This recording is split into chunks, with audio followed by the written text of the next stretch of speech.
Some of the research that I think is most interesting and actually most optimistic is the research on meditation and the brain. So I want to give you just very brief background. This has nothing to do with meditation.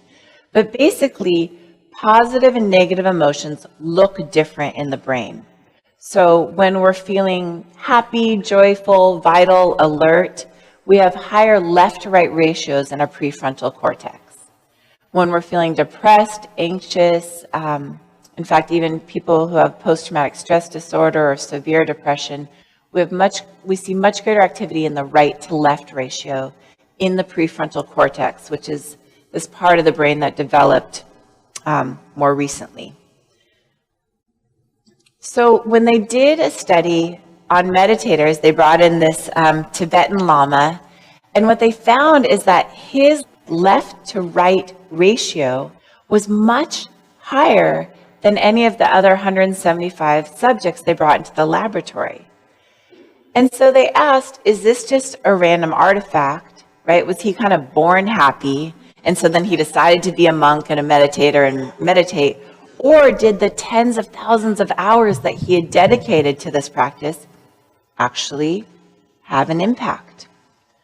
So they did the gold standard, which is a randomized controlled trial. They took 41 biotechnology employees who had never meditated.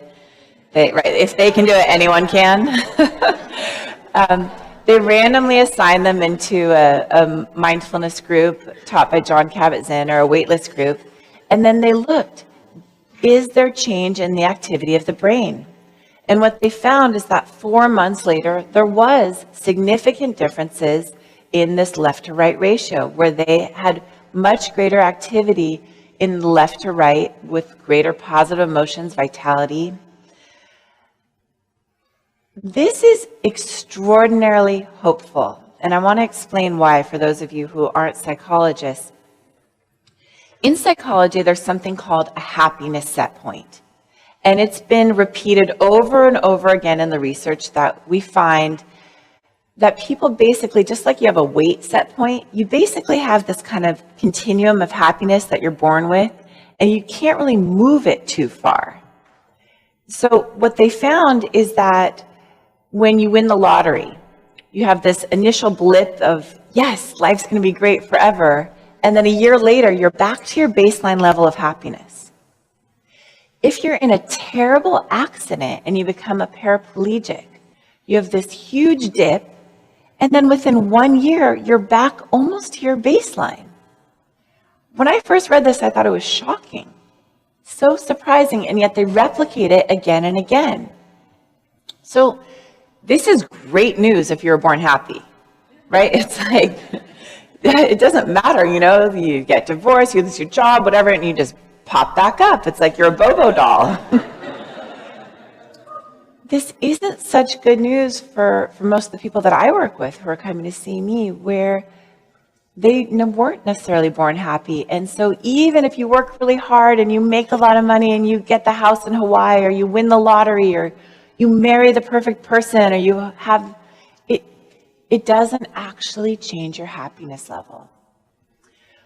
What is so hopeful about this new research is what it says is that even though changing your exterior circumstances, winning the lottery, doesn't change your happiness level, changing your interior landscape can.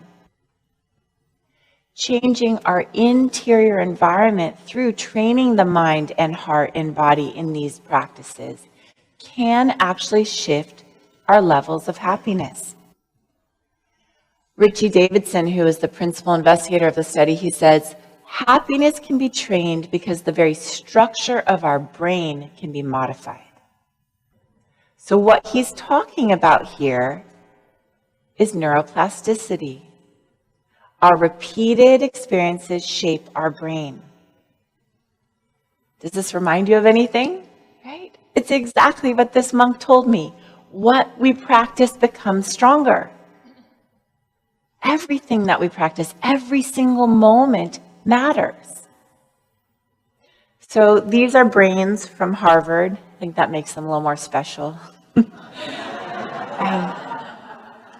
And basically, Sarah Lazar did this wonderful early research, and what she found is that meditators, the actual parts of their brain that have to do with attention, concentration, emotional intelligence, compassion, those parts of the brain actually get stronger, bigger. It's called cortical thickening. And that this thickening is correlated with practice. What we practice gets stronger. So the way I like to think of it is we have these super highways of habits. And they're just like, they're well-grooved pathways in our brain, right? They just, they're what we automatically do. And what mindfulness is helping us start to do is to kind of like build, kind of like, I think of it as like digging a country road. You're clearing all the brambles in your brain. You're creating this new neural pathway that's like, oh, I'm going to actually do it with compassion this time, or with a little more patience, or a little more presence.